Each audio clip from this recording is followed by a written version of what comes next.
Hello, my name is Tyler Baker. I'm a ninth grade English teacher at the Milton Hershey School. Today I'm going to be discussing mobile learning and how it could enhance our instruction and curriculum in our school district. I first want to start with what is mobile learning. Mobile learning is something that can extend the knowledge outside of the classroom using our mobile devices. Learning will not just be in the classroom, it's going to be more or less something that students can even carry with them. Devices could be smartphones, they could be laptops, they could be tablets, or even iPads. Glancing over at the image on the right side, you'll see that I posted a couple of different percentages and stuff of what devices people have the most.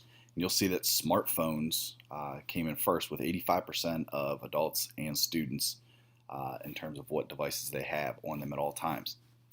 Therefore, I'm proposing the use of smartphones as a form of mobile learning in our school district, and especially encouraging a bring your own device policy where the students will actually bring their device into the classroom. I'll explain a little bit more about this later. There are some pros and cons to allowing smartphones in the classroom as a form of mobile learning. I first want to start with accessibility on the pros side. Accessibility because students always have their phones on them. It's something that they carry with them at all times, so it's always available. Motivation. Using smartphones in the classroom can create that motivation. I've noticed that technology in our society is really a motivating factor for a lot of students, let alone using a smartphone, which the students have on them at all times, really creates motivation in the classroom. Using a smartphone for enrichment. There's a lot of different apps out there like Khan Academy, which I talked about with one of my coworkers, is something that has an app for math for students to actually take their learning to the next level by using enrichment with different apps. And then Web 2.0, which is essentially students being able to share information with each other across the board, across the learning platform, all using their smartphone. There are obviously some cons that go with it as well. One of them being distractions.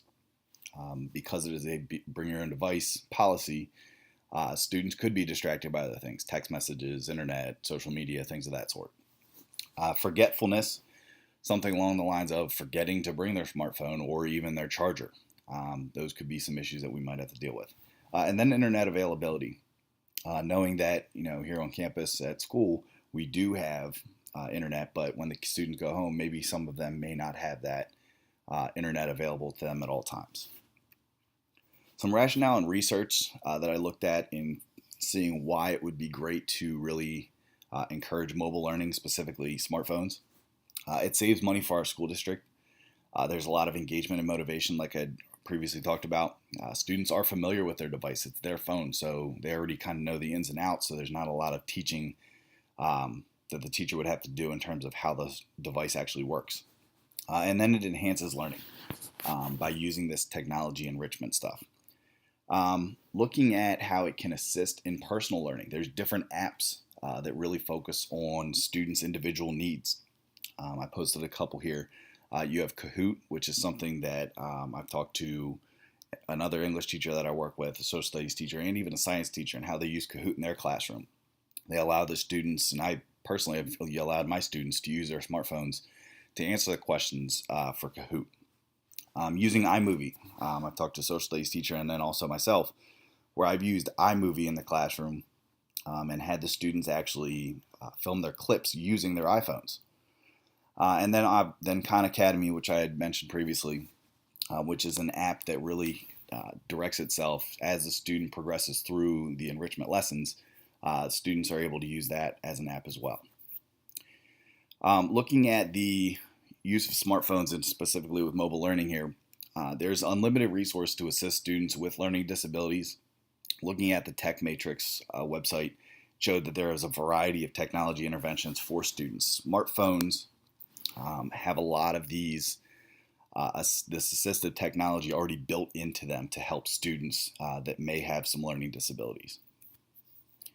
So to look at a summary here, just a couple of different bullet points I want to point out. Using smartphones for mobile learning takes education to the next level. It is a way to breach the limitation of just classroom learning. Bringing your own device will help save our district money and also keep the students familiar with their own devices. It motivates the students It helps students connect inside and outside of the classroom with Web 2.0. And then it also helps personalize education and gives students with disabilities endless resources. There's some different resources that I've used to dig into the information in the presentation. I hope you'll take a look at this, and I appreciate you for listening. Thank you.